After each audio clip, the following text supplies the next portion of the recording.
Profits of China's biggest trading website operator fell some 34% still. Analysts were expecting an even bigger drop. Net profits at Alibaba.com came in at 38 million compared to projections of something like 31 million. So they did it right.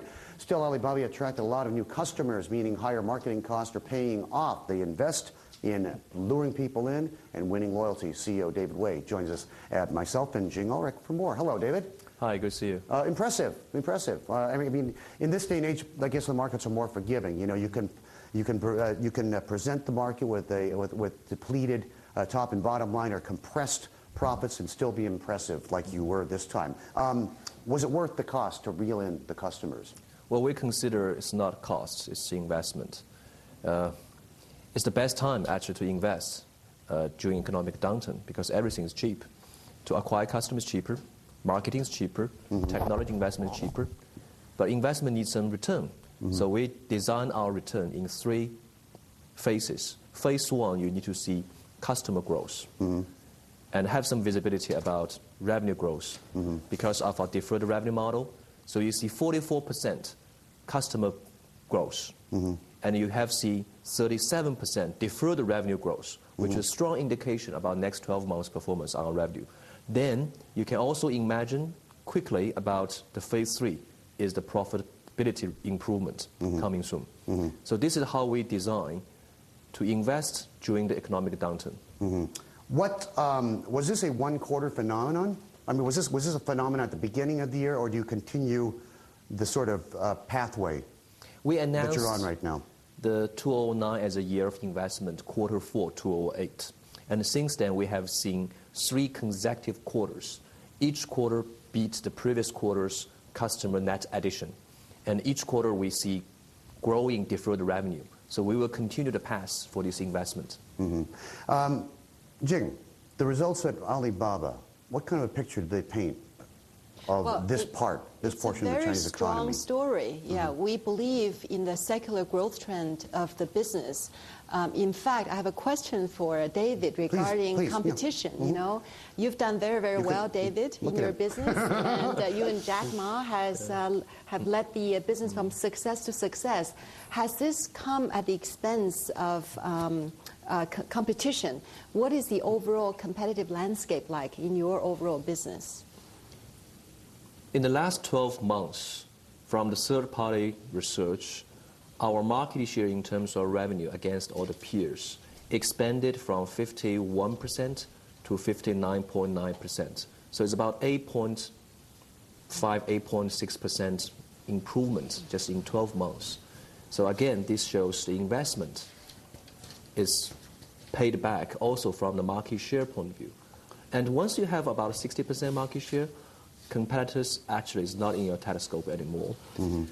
We never design any service pricing strategy for competition point of view. We only consider to solve our customers' real day-to-day issue. So Jack Ma about a few years saying, from our telescope, we've never seen any competitors, which is true. It's not because we are arrogant. It's our telescope should be used to watch our customers, not to watch our competitors. You don't think you have a peer. You're in a class by yourself all these years. You don't really have any real pure head-on competition? Our market share is 4 times bigger than the nearest 3 peer company, aggregated volume. How do you do that? How do you keep them? Once you sign these people up, and you had a great quarter in terms of new sign-ons, how do you keep them loyal? Well, Alibaba's culture is always invest in user first, then customer number 2, driving ARPU number 3. Everybody knows once you drive ARPU, you can improve profitability easily. But we are never in a hurry because we believe it's a very early penetration story. It's too early to drive profitability from a very small percentage of customers among 42 million SMEs in China. You just made a big push into the U.S. market, didn't you? Yeah. How does that figure in? This is our second round of global marketing focusing on the United States. The first round actually we did last October. But why we did last October is at the beginning of the crisis, we tried to awake more people, think about e-commerce and internet sourcing, help them to survive in the crisis. And I think that investment has been well paid back. Because before the campaign, normally it would take us at least 1 year to acquire 1 million global users. After the campaign, in the last 3 quarters, each quarter we put net adds 1 million global users. And now we think the whole world is coming through a slow recovery, economic point of view. And we want to awake people again, how e-commerce can help them through recovery. So that's why we launched a campaign from the 8th of August. You don't think there's any saturation at all in the concept of e-commerce? Isn't there this certain phenomenon of first movers, second line, and third line movers? People who will have adopted it by now, given the alternatives out there. Maybe they found other channels out there. I'm just kind of wondering what the exponential future of this industry is looking like. I think in 5 years' time from now, nobody will talk about e-commerce. Because every e-commerce is 5 years from now, nobody's going to be talking about e-commerce? Yeah, because everybody is using e-commerce. Every commerce is e-commerce. So it's not an issue because it's ubiquitous, in other words. All right, David, Jing, we're going to continue this chat in a little bit. We're going to talk more with Alibaba.com's David Wei, and when we come back, we'll take more of your emails, too.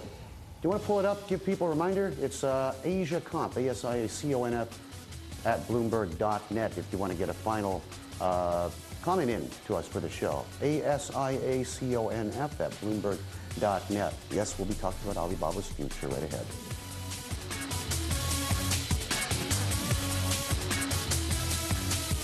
Hi, it's Fitz with Slap Chop. You're going to be in a great mood all day because you're going to be slapping your troubles away with the Slap Chop. Now look, here's a potato. 1 slap, you got big chunks for stews. 2 slaps, home fries in a second. You add a mushroom, the more you do it, the finer it gets. You don't have to switch any blades. You love salad, you hate making it. Take the stringy celery, take the carrots, salad. I love pizza too, but once in a while, get the veggies in. At least throw it on top of the pizza. This tuna looks boring. Stop having a boring tuna. Stop having a boring life. Here's a hard-boiled egg. 1 chop, you add the pickle, you add the green onion. And then what you can do, you can mix things together. You add the ham. You don't have time to make breakfast. You're going to have an exciting life now. Breakfast to go. You're going to love my nuts. Watch this. You can do everything in the cover. It's so easy. 1 finger. Kids can do it. They're going to charge you $1 for toppings at the ice cream stores. What about fruit? Look at that. Isn't that beautiful on your ice cream? It's so easy to clean. 1, 2. And pops open like that, like a butterfly to clean. Now, these other ones that you've seen in the store, you can't clean it. It doesn't open up. Bacteria gets in the food. You don't want bacteria in your food, right, guys? Forget about that. Take this Slap Chop onion with the skin. All right, this is making you cry and making me cry. Life's hard enough as it is. You don't want to cry anymore. The skin's at the bottom. Hey, look, so you want a little bit of onions. You don't want to drag out the food processor. The skin comes right off. We're going to make America skinny again. 1 slap at a time. When you buy the Slap Chop, we're going to give you the grady for cheese. White cheese, yellow cheese in the container. Comes with a twister. And watch this. Tacos, fettuccine, linguine, martini, bikini. Comes with 2 blades. Just bang it. Fine and coarse. Parmesan. Comes with a cover. Stay sealed. Put it in the fridge. Take it out when you need it. The Slap Chop sells for $19.95. And we're going to give you the grady absolutely free. But if you call now, within the next 20 minutes, because you know we can't do this all day, we'll double the offer. Just pay separate shipping and handling. So that's 2 sets for $19.95. Here's how to order. Call 1-800-640-9760. Call now and you'll get the Grady absolutely free with the Slap Chop when you call, ask about our foldable cutting board. That's 1-800-640-9760. 1-800-640-9760. Call now.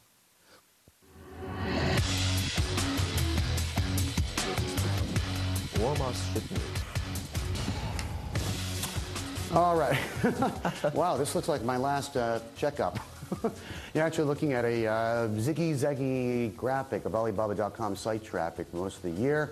And if you look at it, it trends upwards there, just like a lot of our technical analysis charts, especially over the last couple of months or so. Perhaps not a real shocker given the sort of, events which have come to pass with the improvements we've been seeing. David Wei, CEO of Alibaba.com, and Jing Ulrich would return with us for some final thoughts on the show today. Is that a direct result of the impact of trillions of renminbi in stimulus in the Chinese market, or what do you attribute trillions that of to? renminbi stimulus plan can hardly reach small business directly. But overall, it helps the market to restore its confidence. It's helpful, but not directly helpful to small business we are working with. Jing. What about large companies then? You know, large companies transact business with each other daily, both within China and overseas. And you are, of course, serving a very underserved segment of the economy, SMEs, which is excellent. But in order to expand your revenue and profitability, would you think about targeting some of the larger companies? Never. We are not interested in larger companies at all. Because larger companies need a very tailored service, one by one. And we offer an open platform, which is designed for small business. Actually, we can outsource small businesses, e-commerce, and IT solutions. We don't want to outsource big companies' IT or e-commerce. And they have their in-house capability to do it. So our mission is only help small businesses. Well, that's very interesting. That's, you know... Well, if you ask me, you got 1 million revenue. We don't like 1 million coming from one corporate because that would be very demanding from 1 million. But we like 1 million coming from 100 companies, each company pays us 10,000. Which we love better is 1 million coming from 1,000 companies. Each company is just paying us 1,000. That's what we believe is more scalable. Does that, David, does that not mean if you want volume, if you want the numbers, you know, if you want the sheer magnitude of your clientele, that makes it easier to take away larger chunks of them if somebody does come in with some sort of a formula or mindset that can start to kind of take aim at your business model. I mean, instead of having loyal customers with whom you have perhaps more intimate relationships, if I can use that term, having more sterile relationships, that, I don't want to say shallow, but that widespread could have bigger implications for you down the line. Yeah, such widespread creates a network effect itself. The network effect can hardly happen between big corporates. And if we received 1 million from one corporate, it's very challenging for us to create value, say 10 million back to the big corporate. But if we receive only 10,000 RMB or 1,000 RMB from small business, we feel confident we can easily give them multi-times return from their investment with us. What about the export business? You know, the export market has been in a downturn for the past 9 to 10 months now. So you're obviously linking up some of the domestic producers with overseas buyers. Are there any signs of recovery in the volume, in the types of products overseas buyers are interested in? Last July, we are probably one of the earliest company in the world get some early sense of economic downturn coming soon. Because on our platform, people start with buyer's inquiry or buyer's order. When come to the custom office, statistics will be 3 to 4 months later, and that's only representing the past. So we can see something happening 3 to 6 months in advance. So that's why what I said in Q1 this year, the darkest period is behind us now, but recovery is slow. Now for China's export, what we can see, Q4 this year, the growth will not be negative. It will reach a neutral number. Can be single-digit positive as well from Q4 this year. Right. That's David, very interesting. That's a leading indicator of the overall export picture. Yeah. But also focused on a different kind of swap. I mean, we're not taking we're not taking a China top-down macro view. It's also that particular layer within the economy, which you heard he's not even interested in talking to the huge companies with a million in capital relationships. I want to do a little bit of a quick housekeeping in our remaining time here with you. This is your 10th anniversary, right? Yes. Next month. You're going to be issuing $1 billion special dividend. Yeah. $1 billion. That's Hong Kong. Yeah. That's still 130 million US. That tells biggest me ever from Chinese internet companies. That tells me you don't know, you have too much money, in the bank, and you don't know what to do with it, rather than buying up things which might augment your business. Is that unfair? In May, our AGM, I told our shareholders we will first review investment opportunities. And if the cash we reserved is good enough to cover immediate investment opportunities, we will pay it back to shareholders. And we keep our promise. The cash we reserve still strong enough, over 6 billion RMB. big enough to cover the immediate investment opportunities, which should be announced in coming months. And what are you buying? There are 3 priorities for my investment. Number 1, non-overlapping user and customers to our customer and user bases, non-overlapping if they have such a base. Number 2, new commercial applications, which we do not have. Number 3, what are those? What's missing in commercial apps? Well, for example, from August 1st, we announced a new structure for Alibaba.com. We set up 2 new business units. One is ITBU, which is IT solutions for small businesses, which is completely new for e-commerce. And that include IT hardware, IT software, IT maintenance, internet infrastructure, and telecom solution package.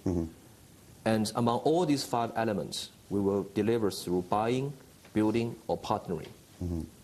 So in the coming months, you will see our investment in these areas very soon. Okay. And Jing, see, I just made an introduction to you. Now you can talk business with David and do great things. We've known each together. other for a long time. Yeah, but it's great to catch up with you. It's great to have friends. We love to call ourselves Asia Confidential, Bernie and Brins. David, thank you for your time today. Nice set of results, okay? And you're getting rewarded in the market, of course. Jing, thanks for being on the show today. Thank you for having us. Thank you all, to all of you for watching. This is Asia Confidential.